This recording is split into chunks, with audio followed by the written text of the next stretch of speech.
हिंदी दिवस पर समाज सेविका ज्योति सिंह ने पत्रकारों को किया सम्मानित। खबर उत्तर प्रदेश के मऊ जनपद से है, जहां हिंदी दिवस पर समाज सेविका ज्योति सिंह ने जनपद के पत्रकारों को सम्मानित किया है और हिंदी दिवस पर सबको बधाई दी है। आपको बता दें कि हिंदी दिवस पर जनपद की समाज सेविका ने पत्रकारों से एक विचार विमर्श किया हिंदी दिवस पर और उसके बाद लोगों को सम्मानित किया गया है। साफ तस्वीरों देख सकते हैं किस प्रकार से पत्रकारों को सम्मानित किया जा रहा है।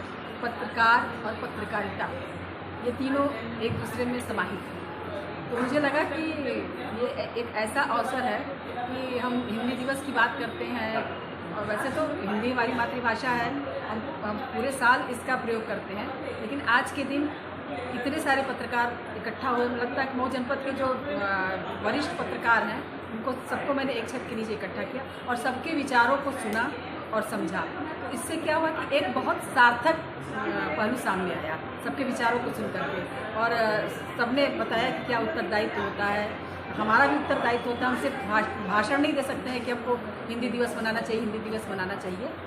इसके लिए हमारा खुद का क्या उत्तरदायित्व होता है, तो ये सारी चीज़ें भी सामने निकल करके आई। तो मेरा एक बहुत सफल कार्यक्रम रहा और मैं दिल से बहुत खुश हूँ। हिंदी की जगह इंग्लिश को क्यों प्राथमिकता देते हैं लोग?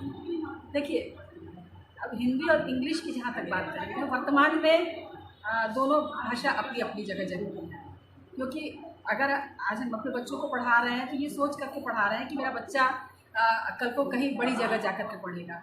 अब होता क्या है कि हमारे भारतवर्ष में ही अनेक जगहों पे अनेक भाषाओं का प्रयोग होता है, तो इंग्लिश एक ऐसा शब्द है कि उसका प्रयोग करके हम कहीं भी जा सकते हैं, भारत के किसी भी कोने में जा सकते हैं।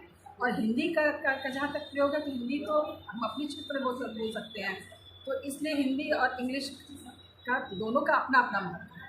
और हिंदी चूँकि इसलिए ज़रूरी है कि हमारी मातृभाषा है, हमको अपने बच्चों को, अपने परिवार में सभी को ये बताना चाहिए कि इंग्लिश है ज़रूरी, लेकिन उससे पहले हमारा प्राथमिकता हमारी हिंदी।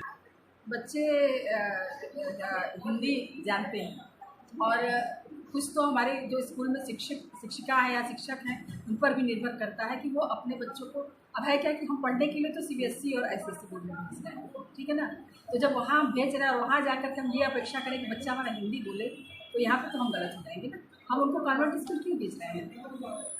फिर उनको हमको हिंदी मीडियम भेजना चाहिए। सरस्वती शिशु मंदिर है, आर्य समाज है, डीएवी है, प्राइमरी स्कूल है, किसी भी स्कूल में भेजें, वहाँ पर बहुत फ्रेश हिंदी बोली जाती है, हर चीज़ एक सलीके से सिखाया जाता है। लेकिन हम बच्चे को भेज कहाँ रहे हैं? कॉन्वेंट स्कूल में। तो कॉन्वेंट स्कूल में भेजने का मतलब यही है ना कि वो अच्छी से अच्छी इंग्लिश बोले। तो यहाँ पे तो ये हमारा उत्तरदायित्व होता है कि पहले मुझे ये क्लियर करना होगा कि हमको अपने बच्चे को किस स्कूल में भेजना है, हम कॉन्वेंट स्कूल में भेजना है कि हमको हिंदी मीडियम में भेजना है।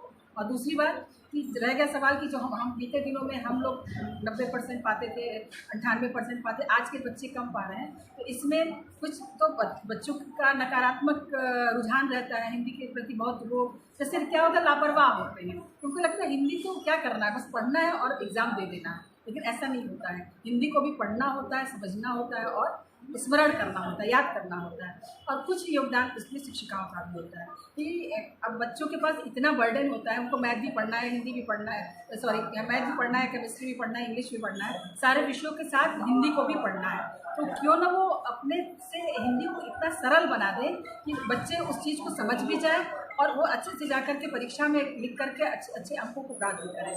और मैं खुद शिक्षिका हूँ, मेरे खुद के बच्चे सीबीएसई बोर्ड में 98-96% पाए हैं, तो मुझे पता है कि बच्चों को कैसे बताना होता है। बच्चों को अलंकार पढ़ाना है, बच्चों को आपको भावार्थ बताना है, तो हम कितने अच्छे से बच्चों को बता दें कि कम समय में बच्चों का जो कॉन्सेप्ट वो क्लियर हो करके और वो लिख पाए बच्चे। तो ये दोनों पर निर्भर होता है, बच्चों पर भी निर्भर करता है, शिक्षिकाओं को। क्या मैसेज देना चाहेंगे मैडम?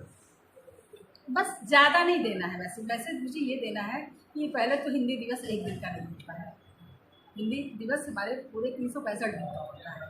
दूसरी बात कि हमको हिंदी बोलने में ज़रा सा भी कहीं से भी हमको झेप नहीं महसूस होना चाहिए, क्योंकि हिंदी हमारी मातृभाषा। सभी लोगों से, हर गार्जियन, हर अभिभावक जो है, सबसे हमसे हमारा यही रिक्वेस्ट है, प्रार्थना है कि वो लोग ज़्यादा से ज़्यादा प्राइमरी स्कूलों पे अपने बच्चों को पढ़ाएं। अगर वो लोग पढ़ाएंगे तो दूसरे बड़े लोग भी उन्हीं का देखा पढ़ाएंगे। आज का समाज जो है नकल करता है, उनका बच्चा जो है इस कॉन्वेंट में जा रहा है तो हमको भी अपने बच्चे को वहाँ भेजना है। तो जब बड़े अधिकारी ही अपने बच्चों को उस स्कूल में भेजेंगे तो अगल बगल वाले ही उनसे प्रेरित होकर करेंगे। तो इस प्राइमरी स्कूल की तरफ अगर आगे बढ़ना है तो सबसे पहले हमें हमारे समाज के, हमारे शहर के अधिकारियों को अपने बच्चों को वहाँ भेजना होगा। क्यों पढ़ाएं प्राथमिक विद्यालय में? क्योंकि हमारी हिंदी का उत्थान होगा और हमको वहाँ से संस्कार मिलेगा, हर चीज़ों की जानकारी होगी। और अब वहाँ प्राइमरी स्कूल में सारे सब्जेक्ट पढ़ाए जा रहे हैं, सिर्फ हिंदी ही नहीं है, इंग्लिश भी पढ़ाया जा रहा है। जब प्राइमरी पढ़ाएंगे तभी तो बच्चे